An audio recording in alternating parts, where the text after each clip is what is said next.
अभी उपराष्ट्रपति पद के उम्मीदवार जब तय हो गए, विपक्ष का कैंडिडेट जब तय हुआ, उस वक्त एक खबर छपी थी। कॉन्टेक्स्ट आपको पीछे की एक बैकग्राउंडर दे रहा हूं, फिर खबर बताता हूं।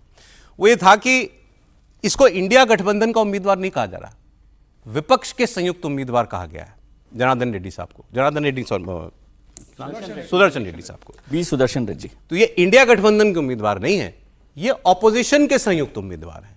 क्यों नहीं कहा गया इंडिया गठबंधन? क्योंकि अरविंद केजरीवाल खुद को इंडिया गठबंधन में नहीं मानते, वो ऑफिशियली क्विट कर चुके हैं। ममता बनर्जी की भी कोई खास रुचि नहीं रह गई है इंडिया गठबंधन का सहयोगी कहलाने में, ऑपोजिशन के साथ ही ये उनको ठीक लगता है। तो इसीलिए पहली बात तो ये, अब अरविंद केजरीवाल कैसा विपक्षी एकता का धर्म निभा रहे हैं वो खबर है।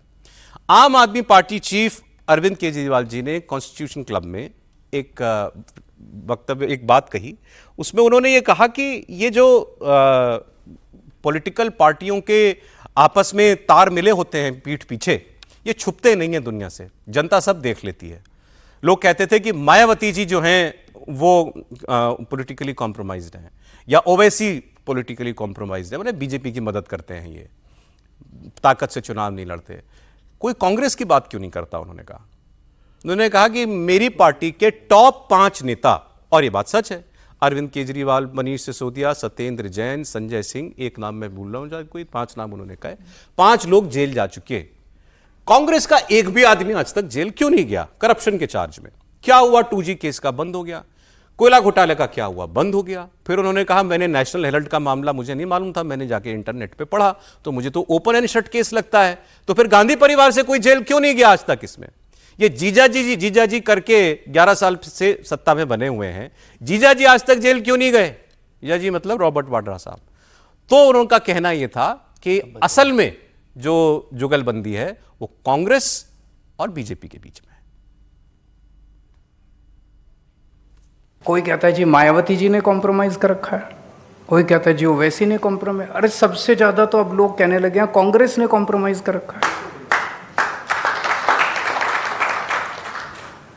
अभी गोवा के अंदर हमारी टीम बता रही थी, गोवा में मैं बात कर रहा था, गोवा में जब हम लोगों के बीच में जा रहे हैं, लोग कह रहे हैं कि जी आपके 5 सबसे बड़े नेता जेल हो आए, बीजेपी ने आपके 5 सबसे बड़े नेताओं को जेल भेज दिया, ऐसा क्यों है कि कांग्रेस का एक भी नेता जेल नहीं गया? भाई ये इतना शोर मचा रहे हैं, नेशनल हेराल्ड हो गया, नेशनल हेराल्ड हो गया, नेशनल हेराल्ड हो गया। मेरे को नहीं पता क्या है नेशनल हेराल्ड, मैंने इंटरनेट पे जाके पढ़ा क्या है नेशनल हेराल्ड। सुनने में तो काफ़ी खतरनाक लगता है, जो उसके फैक्ट्स हैं उससे तो लगता है कि ओपन एंड शट केस है। हमारे को बिल्कुल फर्जी केस बना के, कंप्लीटली फर्जी केस बना के हमारे को इन्होंने जेल भेज दिया। उनमें से कोई, गांधी परिवार से कोई जेल नहीं गया अभी तक। कैसे केजरीवाल साहब की भी हसरत बहुत पुरानी है कि गांधी परिवार से कोई जेल जाए। इन्होंने शुरुआती अपने राजनीति की वहीं से की थी, लेकिन वो काम अभी तक तो हुआ नहीं है। अब देखिए इस पर रिएक्शन कांग्रेस का, अलका लांबा जी, उनकी भी खैर अपनी इनके साथ एक्स टू ग्राइंड जिसे कहते हैं मामला उनका है पुराना, वो आम आदमी पार्टी में थी। उन्होंने लिखा इंडिया गठबंधन में आम आदमी पार्टी आस्तीन का सांप था, संघ की पैदाइश को कांग्रेस के शीर्ष नेतृत्व ने समय से भांप लिया और दिल्ली विधानसभा चुनाव से पहले लात मार के फेंक दिया, और ऐसा फेंका कि दिल्ली की सत्ता से ही बाहर हो गए फर्जीवाल। आज उसी की भड़ास निकाल रहे हैं और भाजपा की भाषा बोल रहे हैं। जेल फिर भी आप ही जाओगे, आप AAAP वाला आप, देखते रहिए। फिर अंत में लिखा मक्कार आदमी। ये उनका जवाब था इनके लिए कि आस्तीन के सांप थे और कांग्रेस ने इनको बाहर निकाल दिया क्योंकि इनको पहचान गए थे।